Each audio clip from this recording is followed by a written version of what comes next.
এক ইতিহাসের পরিসমাপ্তি ঘটল। দর্শক, রাজধানীর এভারকেয়ার হাসপাতাল থেকে সবশেষ খবর জানাতে আমাদের সঙ্গে সরাসরি যোগ দিয়েছেন সহকর্মী রমিজ হুসাইন। রমিজ, আপনি গত রাত্রেই জানাচ্ছিলেন আমাদেরকে যে খালেদা জিয়ার শারীরিক অবস্থা পর্যালোচনা করার জন্য মেডিকেল বোর্ডের চিকিৎসকরা বসেছিলেন। তারা জানাচ্ছিলেন যে খুবই সংকটাপন্ন তার অবস্থা। তারেক রহমানও গিয়েছিলেন, দীর্ঘক্ষণ তিনি সেখানে অবস্থান করে মধ্যরাতে তিনি বাসায় ফিরে গিয়েছেন। আজ ভোর 6টায় তিনি শেষমেশ ইন্তেকাল বরণ করলেন।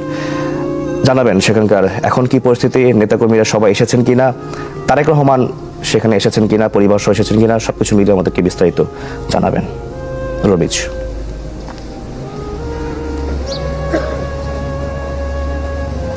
শাকিল, ইতিহাসের পরিসমাপ্তি আপনি যেমনটি বলছিলেন, গতকাল রাত 2টার পরে কিন্তু এখানে যিনি চিকিৎসক ছিলেন AZM জাহিদ, তিনি কিন্তু বলেছিলেন যে বেগম খালেদা জিয়া অত্যন্ত সংকটময় অবস্থা, তার জীবনে একটা অত্যন্ত অন্তিম সময় অপেক্ষা করছেন এবং দেশবাসীর কাছে দোয়া চেয়েছিলেন। আজকে ফজর নামাজের পর অর্থাৎ 6টার দিকেই তিনি শেষ নিঃশ্বাস ত্যাগ করেন। তো এর মধ্যে আসলে বিএনপির নেতাকর্মী এখন পর্যন্ত কিন্তু এভারকেয়ারের সামনে ঠিক সেই রকম নেতাকর্মী এখন পর্যন্ত এসে পৌঁছায়নি।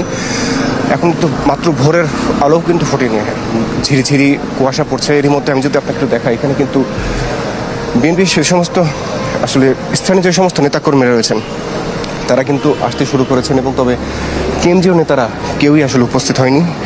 যেহেতু গতকাল রাত 2:30-3টা পর্যন্ত কিন্তু 2:30 পর্যন্ত তারেক রহমান, তার স্ত্রী জাইমা রহমান এবং মেয়ে তারেক রহমানের স্ত্রী জোবাইদা এবং মেয়ে জাইমা রহমান সহ বিএনপির শীর্ষস্থানীয় নেতারা কিন্তু এভারকেয়ার হাসপাতালে ছিলেন।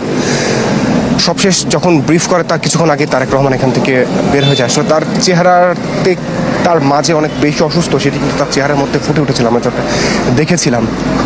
চিকিৎসককেও কিন্তু পরবর্তীতে আমরা যখন তাকে প্রশ্ন করি তখন কিন্তু তিনি বেশ অনেক কিছু এড়িয়ে গিয়েছিলেন। আসলে বেগম জিয়া যাকে বলা হয় ইতিহাসের আসলে পরিসমাপ্তি, যিনি গণতন্ত্রের জন্য শেষ দিন পর্যন্ত লড়াই করে গেছেন। ফ্যাসিবাদের যে কালো থাবা তাকে বারবার কারাবরণ করতে হয়েছে, তার ছোট সন্তানকে হারিয়েছেন, প্রবাস জীবনে তারেক রহমানকে দীর্ঘদিন তিনি দেখতে পাননি, একাকিত্ব জীবন যাকে বলে সেই জীবনটা তিনি পার করেছেন।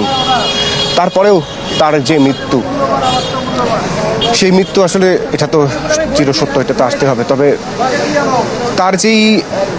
তার প্রতি মানুষের ভালোবাসা, তার প্রতি মানুষের যে শ্রদ্ধা, সেটি কিন্তু আমরা বিভিন্ন সময় বিভিন্নভাবে দেখেছি, বিভিন্নভাবে আমরা দেখেছি। সে যখন এই হাসপাতালে যখন তাকে নিয়ে আসা হয়